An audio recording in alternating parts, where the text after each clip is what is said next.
লোকসভা নির্বাচনের মধ্যেই বড়সড় ধাক্কা খেল রাজ্য সরকার। এসএসসি নিয়োগ দুর্নীতি মামলায় সোমবার 25,753 জনের চাকরি বাতিল করে দিল কলকাতা হাইকোর্টের বিচারপতি দেবাংশু বসাকের ডিভিশন বেঞ্চ।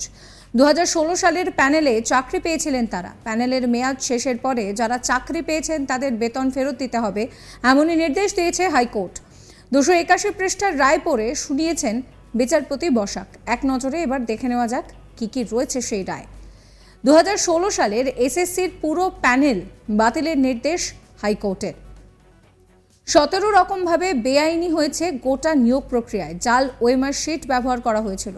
ওএমআর শিটের এজেন্সি নিয়োগে কোনো টেন্ডার হয়নি। এসএসসি আসল ওএমআর শিট নষ্ট করেছে। মিরর ইমেজের নামে যেটা করেছে সেটা বেআইনি। আসল ওএমআর শিট পাওয়া যায়নি। সুপার নিউমারারি পোস্ট বেআইনিভাবে গড়া হয়েছে। একমাত্র সোমা দাস নামে এক চাকরি প্রাপকের চাকরি থাকবে। তিনি ক্যান্সারে আক্রান্ত, মানবিকতার খাতিরে তার চাকরি থাকছে। প্যানেলের মেয়াদ শেষের পরে যারা চাকরি পেয়েছেন তাদের বেতন ফেরত দিতে হবে। মেয়াদ উত্তীর্ণদের 4 সপ্তাহের মধ্যে 12% সুদ সমেত বেতন ফেরত দিতে হবে। সেই বেতন ফেরত মিলছে কিনা তা 6 সপ্তাহের মধ্যে দেখার নির্দেশ দেওয়া হয়েছে জেলা শাসককে। সিবিআই যেমন তদন্ত চালাচ্ছে তেমনই তদন্ত চালাবে। বেআইনিভাবে চাকরি প্রাপকদের প্রয়োজনে হেফাজতে নিয়ে জেরা করবে সিবিআই। বেআইনিভাবে সুপার নিউমারারি পোস্ট করে চাকরি প্রাপকদের হেফাজতে নিতে পারবে সিবিআই। পুনর্মূল্যায়নের পর নতুন প্যানেল প্রকাশের নির্দেশ দেওয়া হয়েছে। এসএসসিকে টেন্ডার ডেকে নতুন নিয়োগ প্রক্রিয়া শুরু করার নির্দেশ দেওয়া হয়েছে। সুপার নিউমারারি পদে নিয়োগে ক্যাবিনেটের সিদ্ধান্ত নিয়ে সিবিআই তদন্ত চলবে। কারা বা কাদের মদতে হয়েছে প্রয়োজনে তাদেরকে হেফাজতে নিয়ে জিজ্ঞাসাবাদ করতে পারবে সিবিআই। এত পরিমাণ বেআইনি হয়েছে যেখানে কে আসল আর কে বেআইনি নিয়োগ পেয়েছে তা পৃথক করা দুঃসাধ্য। এমনকি রাজ্যকে তাগাদা দিলেও রাজ্য এই ব্যাপারে কোনো তথ্য দেয়নি। 25,753 জনের চাকরি বাতিল করা হয়েছে। গ্রুপ সি, গ্রুপ ডি, নবম, দশম, একাদশ, দ্বাদশে 2016 সালে প্যানেলে চাকরি পেয়েছিলেন তারা।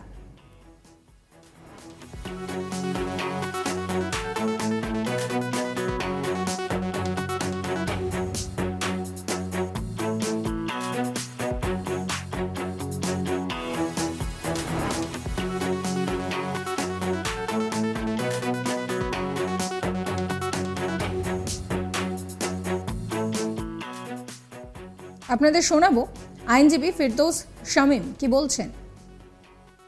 2016 সালের যে নিয়োগ প্রক্রিয়া, চারটে নিয়োগ প্রক্রিয়া, গ্রুপ সি, গ্রুপ ডি, 9, 10 এবং 11, 12, এই চারটে নিয়োগ প্রক্রিয়ায় মহামান্য বিচারপতি দেবাংশু বসাক এবং মহামান্য বিচারপতি সাব্বার রেস্তির বেঞ্চ সেটাকে ক্যান্সেল করেছে, নাল অ্যান্ড ভয়েড ডিক্লেয়ার করেছে এবং বলেছে যারা যারা স্যালারি পেয়েছে ইললিগাল অ্যাপয়েন্টমেন্টের ফলে তাদের প্রত্যেককে 4 সপ্তাহের মধ্যে সেই স্যালারি ফেরত দিতে হবে এবং 6 সপ্তাহের মধ্যে ডিএমদের নির্দেশ দিয়েছে সেই স্যালারি রিকভার করার জন্য এবং কনসার্ন ডিআইদের নির্দেশ দিয়েছে যে স্যালারি রিকভার হয়েছে কিনা সেটা দেখার জন্য। এবং মহামান্য বিচারপতি এই নির্দেশও দিয়েছেন এই যে ওএমআর শিট যেটা এতদিন ধরে ওরা আর্গুমেন্ট করছিল যে 65B সার্টিফিকেটটা ভ্যালিড নয়, আজকে মহামান্য বিচারপতিদ্বয় এই নির্দেশ দিয়েছেন হ্যাঁ 65B যে সার্টিফিকেট দেওয়া হয়েছে সেটা এভিডেন্স একটা অ্যাডমিসেবল। তাই ওএমআর শিট ম্যানিপুলেশনের ফলে যারা চাকরি পেয়েছেন, প্যানেল এক্সপায়ার হওয়ার পরে যারা চাকরি পেয়েছেন, র্যাঙ্ক জাম্প করে যারা চাকরি পেয়েছেন এবং সর্বোপরি যে যারা নন লিস্টেড ক্যান্ডিডেট চাকরি পেয়েছেন প্রত্যেকের চাকরি ক্যান্সেল 4 সপ্তাহের মধ্যে। এই জায়গাতে একটা প্রশ্ন, 23,753 জনের চাকরি 25,000 বেশ আরেকবার একটুখানি ব্যাখ্যা করে দিন। চারটে নিয়োগ প্রক্রিয়া মিলে 25,753 জনকে অ্যাপয়েন্টমেন্ট লেটার ইস্যু করেছিল কোর্ট। সেই 25,753 জনেরই অ্যাপয়েন্টমেন্ট লেটার সেগুলোকে সব ইনভ্যালিড করে দিয়েছে, সেগুলো বাতিল করে দিয়েছে এবং শুধুমাত্র সোমা দাস বলে একজন ক্যান্ডিডেট যে হিউম্যানিটেরিয়ান গ্রাউন্ডে চাকরি পেয়েছিল তারই শুধুমাত্র চাকরিটা আছে। ইভেন এই যে ইললিগালিটি হয়েছে সেটা ক্যাবিনেটও সেই ইলিগালিটির কগনিজেন্স নিয়েছিল এবং ক্যাবিনেট সেই ইলিগালিটির কগনিজেন্স নিয়ে তারাও সুপার নিউমেরিক পোস্ট তৈরি করে। আজকে এখন সেই ইস্যুটা ছিল না, কিন্তু সুপার নিউমেরিক পোস্ট তৈরি করার জন্য ক্যাবিনেট যে ইলিগালিটির পয়েন্টটাকে কগনিজেন্স নিয়েছিল সেটাও আদালত কগনিজেন্স নিয়েছে। অর্থাৎ আর্টিকেল 12 সমস্ত অথরিটিগুলো যে তারা এই যে সেই ওএমআর শিটগুলোর উপর অ্যাক্টেড আপন করেছে সেটাও আজকে। এই যে 15 দিনের মধ্যে নিয়োগ প্রক্রিয়া শুরু করতে হবে, সেখানে কারা অংশগ্রহণ করবেন?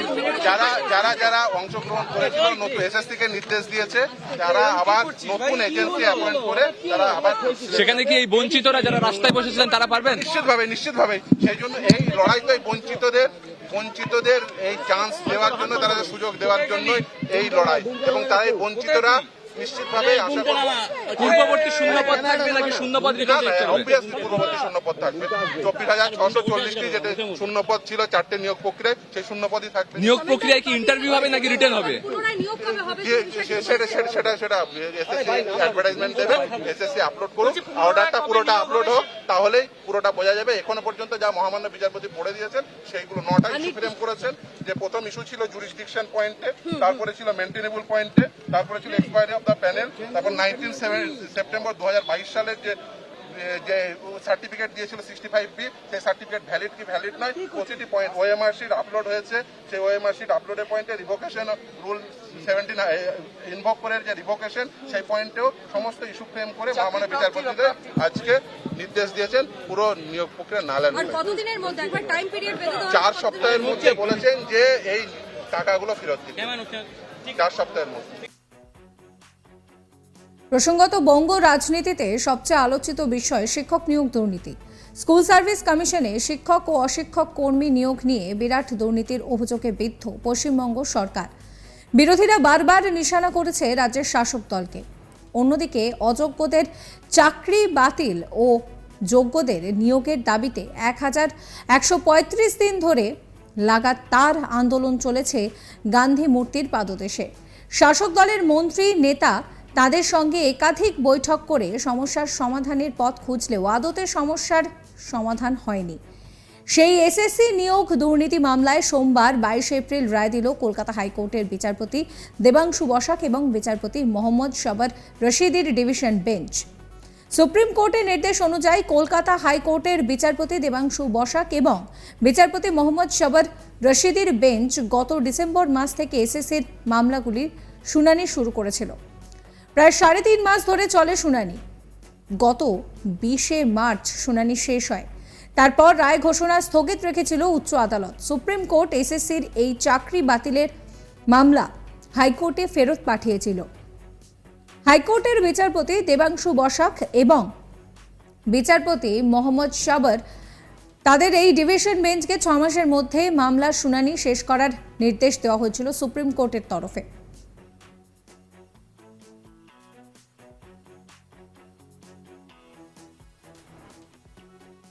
সাবস্ক্রাইব করবেন আজ তাক বাংলার ইউটিউব চ্যানেলকে, ফলো করবেন হোয়াটসঅ্যাপ চ্যানেলও।